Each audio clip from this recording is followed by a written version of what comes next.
Está ladrando mi perro. A ver si no. A ver si no interfiere. Hey, volví como el calor yucateco. O sea, sin anunciarme.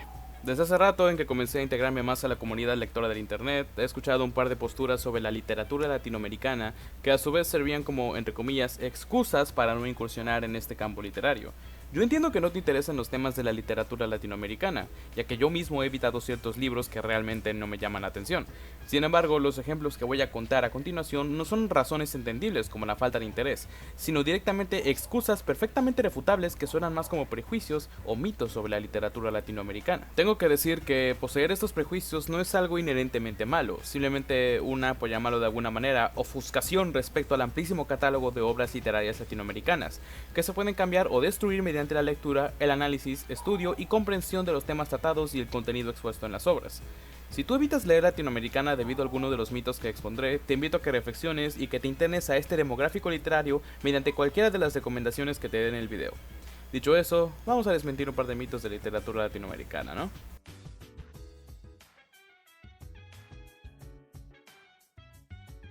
Los libros de literatura latinoamericana son pura cháchara y simbolismo, sin acción ni personajes buenos, por lo que no son ni entretenidos. Esta es una de las más comunes y mayormente la he visto salir de la boca de asiduos lectores de fantasía épica. Y a mí me encanta la fantasía épica, y hay autores como R.F. Kuang, Devin Matson y Joe Abercrombie que se han ganado un puesto entre mis autores favoritos de toda la vida. Sin embargo, entiendo que estar acostumbrado a leer sobre espadas, dragones, matar al señor oscuro y salvar el mundo lo empuje a uno a solo leer cosas del mismo estilo. Este prejuicio principalmente lo provoca el no saber mucho de literatura latinoamericana, lo cual no es malo en lo más mínimo, pero es precisamente la causa de la existencia de este prejuicio. Muchos piensan que la literatura latinoamericana es todo 100 años de soledad, o Borges y sus referencias, o Vargas Llosa y sus chingaderas, y sí, son los autores y obras más representativos de la literatura latinoamericana, pero eso no significa que sean los únicos, o que todos los autores latinoamericanos escriban de los mismos temas con el mismo estilo. Desde hace 70 u 80 años han surgido autores que no solo escriben con una prosa chusca y amena, manteniendo la... ¡Me lleva la chingada! Que no solo escriben con una prosa chusca y amena, manteniendo la belleza poética intrínseca de la literatura, sino que tratan temas que el lector promedio encuentra interesante, como la guerra, el amor, los amigos y un amplio etcétera. Incluso tenemos autores de fantasía buenísimos como Liliana Bodoc y Luis Panini, incluso autores de hace ya más de un siglo, gracias al surgimiento de la novela de la Revolución Mexicana, crearon obras que son a la vez una bella obra poética y un retrato descarnado de la guerra, como lo hicieron Mariano Azuela y Francisco L. Urquizo. Es cosa de buscarle y encontrarás algo que llame tu atención. ¿Quieres cagarte de risa con una historia profunda, interesante y muy entretenida? Jorge Ibargüengoitia. ¿Quieres fantasía épica con seres fantásticos y batallas entre las fuerzas del bien y el mal? Liliana Bodoc y Luis Panini. ¿Quieres historias de la vida cotidiana entretejidas con un misterio a resolver que involucra directamente a los protagonistas? Rosario Castellanos y María Luisa Bombal. ¿Te gustan las historias de fantasmas e ilusiones en donde la raya entre la realidad y el sueño se difumina hasta casi desaparecer? Elena Garro y Juan Carlos Quesadas. Te digo, es cosa de buscar un poquito en el baúl. La literatura latinoamericana no tiene valor, porque no es una parte importante de la literatura universal. Esto mismo ya lo desarmé en el otro video de este canal, que se los recomiendo encarecidamente si quieren saber lo principal de la literatura latinoamericana. Y realmente me caga repetirme, así que diré rápidamente lo siguiente. Los latinoamericanos tenemos obras y autores que cambiaron para siempre el panorama de la literatura universal, llegando a renovar géneros literarios como el ensayo y la novela. Y sin nosotros, figuras de la literatura que ayudaron a comprender la realidad literaria universal, nuestra convención del arte de la erudición estaría torcida, incompleta y mancillada. Eso es todo. Para saber más, vean el otro video que está muy chido. Sigamos. Las obras de literatura latinoamericana son demasiado difíciles de entender, son todo referencias y simbolismos rebuscados y redundantes. Esto no va a ser realmente una deconstrucción del mito, sino la explicación de su existencia. Verán, muchos de los libros latinoamericanos más reconocidos son obras alegóricas y simbólicas. No la mayoría, pero sí una parte bastante considerable. Estas alegorías aluden, valga la redundancia, generalmente a aspectos de la historia y cultura latinoamericana, que por desgracia solo los latinoamericanos nos dedicamos a estudiar en profundidad.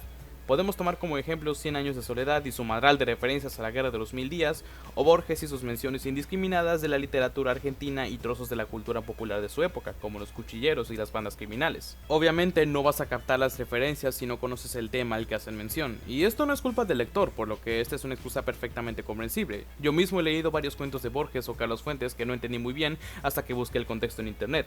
El problema surge cuando uno se da cuenta que esta aplica para todas las novelas simbólicas y alegóricas en general, general, y no solo las latinoamericanas. Autores como Laszlo Krasznahorkai son tenidos por la crítica como creadores de libros exigentes y difíciles debido a su alto contenido alegórico y referencial, aunado a su estructura narrativa crítica y que a veces peca de postmodernista. Y lo digo por experiencia propia, ya que me leí Tantango y hasta hoy no se me ha ido la jaqueca. Las referencias de Krasznahorkai van desde la cultura general hasta la del fondo del iceberg, junto con la húngara, que es el lugar de nacimiento del señor.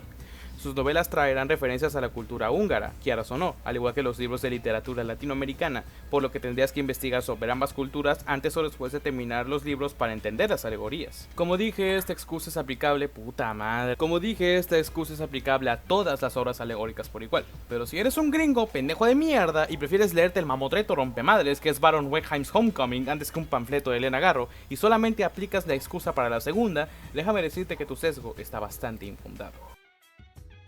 Los libros de literatura latinoamericana hablan solo de las desgracias de Latinoamérica y su habitante, y eso a nadie le importa. Creo que ese es el que más me caga, principalmente porque es de los más errados, y porque generalmente los dicen los críticos españoles, británicos y gringos que no tienen ni pendeja idea. Y lo peor es que llevan parte de razón. Muchísimos libros latinoamericanos, por autores como Juan Rulfo, Eduardo Galeano o Vargas Llosa, exponen las desgracias y el sufrimiento de los latinoamericanos de los siglos XIX y XX. Y esto no es porque fuera lo único de lo que hablar o porque era el tema más sonado.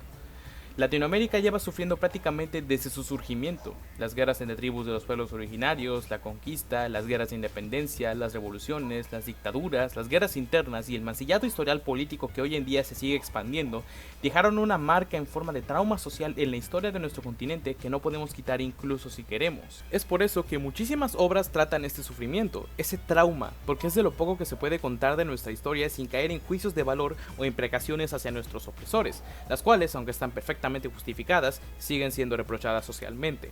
Y la parte de a nadie le importa es una tremenda mentira, pues libros como La isla de los hombres solos, La ciudad y los perros y El otoño del patriarca son consideradas obras trascendentales en la literatura latinoamericana y universal, y hoy en día hay personas que las leen y releen a modo de entretenimiento o para profundizar analíticamente en ellos. Y por si fuera poco, muchísimos libros latinoamericanos hablan de las situaciones graciosas o curiosas que se dan en nuestro continente, o la magia que tiene nuestra cultura y cómo puede afectar las vivencias cotidianas mediante el surrealismo o el realismo mágico. En la historia de Latinoamérica hay mucho para llorar y sentir rabia, pero también para reír y alegrarse por pertenecer a estas tierras, y sus obras literarias, hablen de desgracias o no, son tan hermosas como su territorio. Bueno, lo de hermosas se aplica para casi todas, porque luego tenemos Memoria de mis putas tristes y La Cándida Heréndira y... no. Obviamente hice que todos los que leyeran Los nombres de los prejuicios sean españoles, porque me encanta ser pasivo-agresivo y pues pinches españoles, ¿no? Agradezco muchísimo a mis amigos Pablo, Ruyé, Charar y Raquel por grabar esos audios con sus voces todas preciosas y sus acentos bien hispanomamados, y pues que sepan que son de las pocas personas españolas a las que no les quiero dar en la cara con un ladrillo, ¿no? Ojalá algún día los pueda yo apapachar, y preferiblemente que no sea en medio de una invasión de Latinoamérica a España, que sería muy chingón, pero ahorita no, hay COVID, más tarde. En fin, muchas gracias por su atención y pues nos vemos en la próxima.